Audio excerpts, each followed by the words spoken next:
Hey folks, welcome back to Bosco's Garden. It's now almost 3 months since we went from this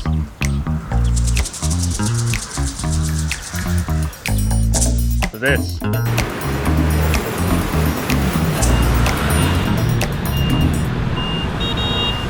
However, here on the outskirts of the city, there is at least some peace to be found.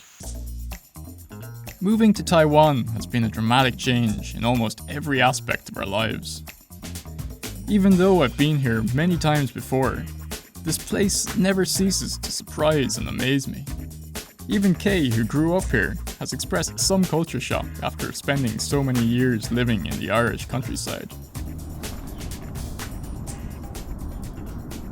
Small-leaved Lasianthus. Lasianthus attenuatus. Super toxic.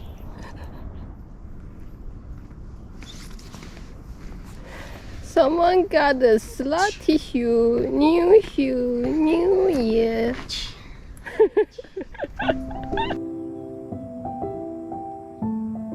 It is a different world here in many respects.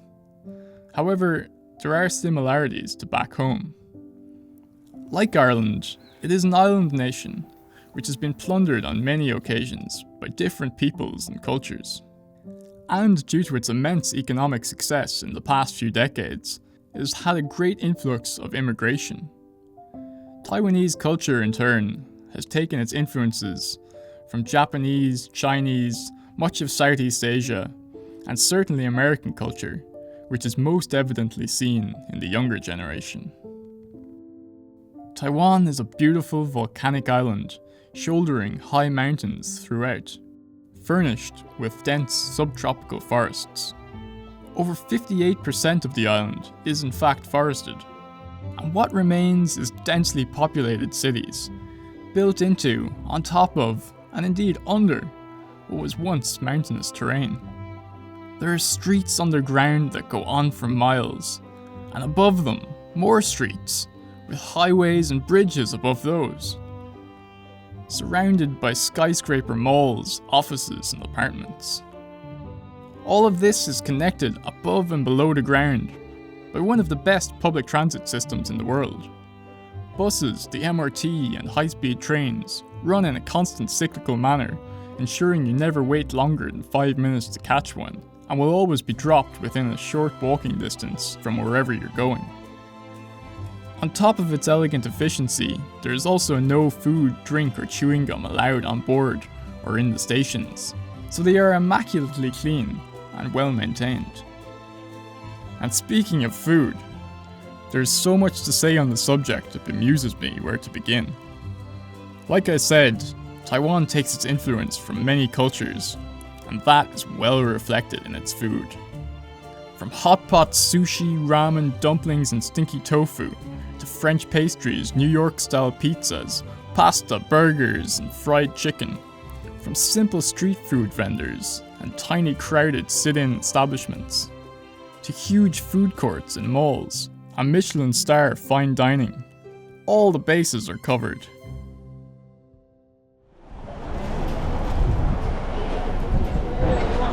Which flavor? The rabbit? Sure. You want one now or two? Sure, maybe get the taro as well. 烦死了。好。那再一个芋头吧。然后一个奶油。Sorry。这样是80。这一包是芋头奶油。好。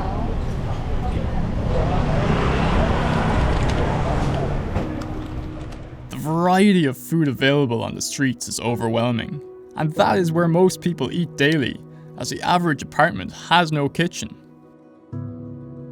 There seems to be very little government regulation concerning small eateries, which no doubt makes them more plentiful and cheaper to operate, albeit being a little rough superficially.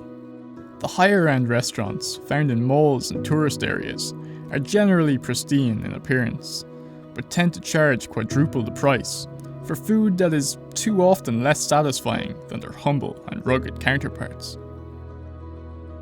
I would suggest to anyone who visits the city to venture outside the malls and tourist hotspots. Taipei has many nooks and crannies to stumble upon. Find the old streets, where you'll see beautiful architecture left over from the Japanese colonial era. These spots are less accessible to foreigners. Not many people will speak English, and menus will be written completely in Chinese, but I've found Google Translate useful for that. In these places, the traditional culture is well preserved. Arguably, Chinese culture is better preserved here than in China itself, after the Maoist revolution and so-called social modernization in the latter half of the 20th century. Taiwan still uses the traditional Chinese writing characters, while Chinese medicines, qigong, calendar divination, spiritual practices and mythology are still well practiced. And in case you gardeners are wondering, the Grow Your Own movement has no business in Taiwan. Almost every suburban street, roof and balcony is filled with potted trees, stir-frying greens, herbs and medicinal plants. And as we travel further out of the city, almost every piece of land that is flat enough and not taken up by buildings and car parks is a small farm. Growers are resourceful in their use of bamboo and would-be junk for pots, water containers, plant supports and shade covers. I would note, however, that the soils I have seen so far are poor and well worn. Farms are generally not using organic practices, and considering the conditions, who would blame them? There are very few large animals on the island, and as such, good compost is probably hard to come by. I have far more investigating to do here, however, so I will leave any further observations to a future video, once we get to do some proper farm visits.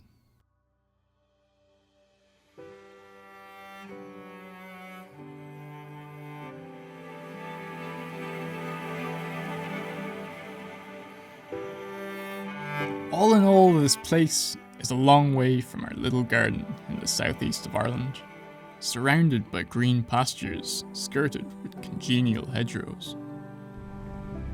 I am very much enjoying our time here so far, carrying my camera around and engrossing myself in the art of street photography, food, culture, and the language.